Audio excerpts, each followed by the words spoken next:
The account selection is the most critical part of the ABM. So it's the foundation actually, and it starts with the opportunity size. And it's then it's the achievability, and then the other one is the collaboration. ABM is a great way of marketers getting that strategic seat at the table. So this absolutely is a sitting down together, exactly like you said, and that kind of collaboration right from the start. So you understand the state of the account, what goals you're trying to achieve, and like you say, everybody's got a kind of a role to play in that. So if you're a marketeer and you don't feel like you've had that opportunity to have that strategic seat at the table, I think this is absolutely kind of a way to be able to do that, and it changes the. I promise you, it changes the conversation and it changes the perception, because once sales start to realise that marketing can add value and vice versa, it really does make a kind of a massive difference. Yeah. We see I think around 80% the opportunity size increased if you do an ABM, and then the win rates also increase about 19%. And also, and we look into the feedback from all salespeople, and 90% of them are really behind the ABM, and they are recommending to their colleagues to do that as well. So it's a very powerful marketing tool. If you feel like there's a strong narrative for the potential customer on their side, a story they can tell themselves as to why you're the right vendor for them, I think that's really powerful. And I think what Charles I was saying earlier about key thing as well being propensity to buy. So not just, we often think of this kind of Venn diagram where you've got, in one circle you've got your dream clients or dream customers, and then in the other you've got the ones that are most likely to buy from you. And what you want to be doing is going where those two overlap, so you're not kind of just going for kind of, in an ideal world, we'd love to work with, Coca-Cola or whatever, some huge business, but it's like if you don't have any big background in working in any of those businesses, that's going to be a real struggle. Yeah, and having a variety as well, so kind of not putting all your eggs in one basket with a certain type of business. Yes. I think you have a phrase that's like vaguely right rather than precisely wrong. Exactly, yeah, so you don't want we're going to go for retailers in Yorkshire with 150 to 200 employees, and they're the only ones we're going to be speaking to for the next year.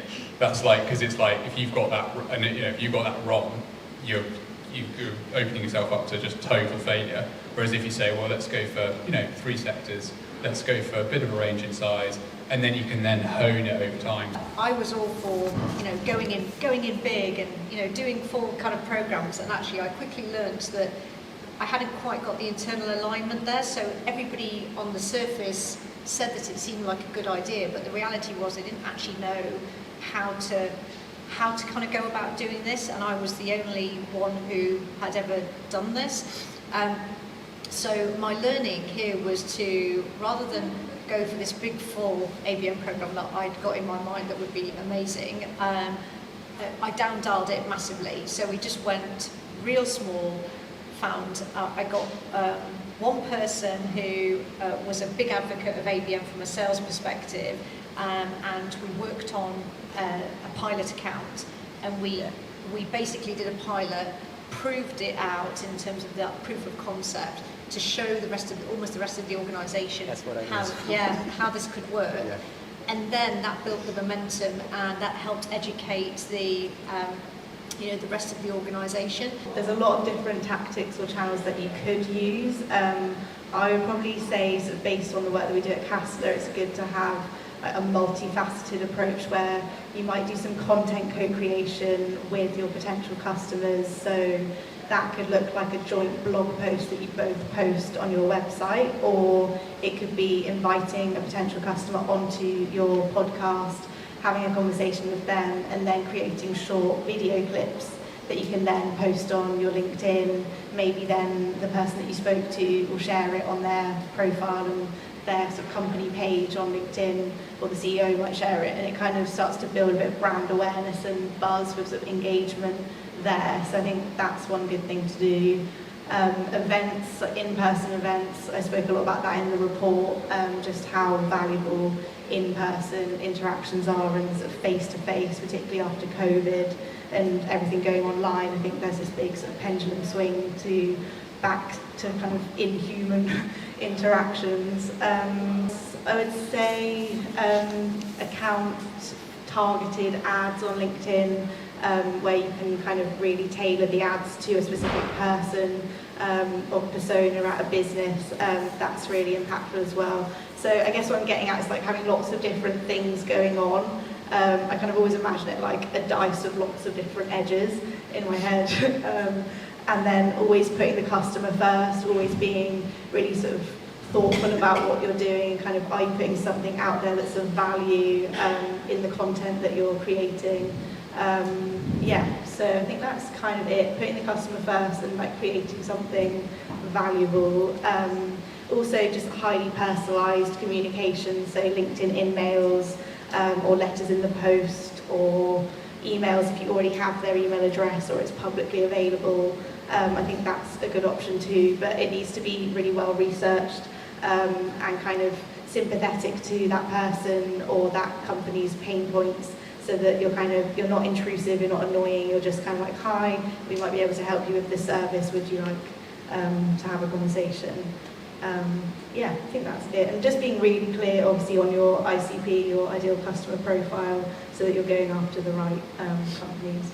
One of the things that I think we often find is that the smaller the number of accounts that you're targeting, the sort of wider the suite of different things you're going to do needs to be. So for instance, if you are going for one-to-one and you've got 5 or 10 accounts and they're really important, you're going to need a lot of different things to kind of engage them. So as Millie was saying, that might be in-person events, it might be content co-creation, it might be reaching out to them, but kind of having lots of different ways for them to enter into a relationship with you as a company, rather than just sort of one channel, just ads on their own, for instance, is in our experience in high complex, high value B2B propositions is not really going to be enough on its own, just content or just outbound, just kind of smashing the phone, so to speak. Like, you need that kind of range of different things, and everything's got a place. And actually also, to put it the other way, actually if you've got 1,000 companies, you can maybe rely on one channel and one tactic a bit more. And it's just a real balance, I think, because it's good to have your website up to date and have great case studies on there, but that's not going to be enough. Like, just kind of having a great website with demonstrating what you do, like, that's really good and really valuable, but you also need to be doing other things. First of all, people may think that the ABM is only for big and enterprise companies, and I don't think that's true, because ABM can be for small-sized companies as well. So it's just, but you need to have a bit of a different tactics there. So that's one of the misconceptions, I think, and also there is another one, is that the ABM delivers quick results. That all what sales wants, that's all we want. But it's not always the truth, because it depends on your products and your sales cycles. But ABM, like I said with my statistics before, it accelerates the business deals, like I said, and it increases the deal size or the win rates and this and that. But it doesn't mean that it shortens substantially. So I think this is one of the misconceptions, I think, that people may have in their heads. The more that technology advances, sort of ironically, the more that things like this become more important in marketing, and the more that, as Millie said, doing things that AI can't yet visit companies in person and shake their hands and actually like get together and do the nuanced things. The kind of relationship building. I read in a newsletter recently about this idea that B2B marketers are going to need to hone their people skills, because relationship building will be more and more important.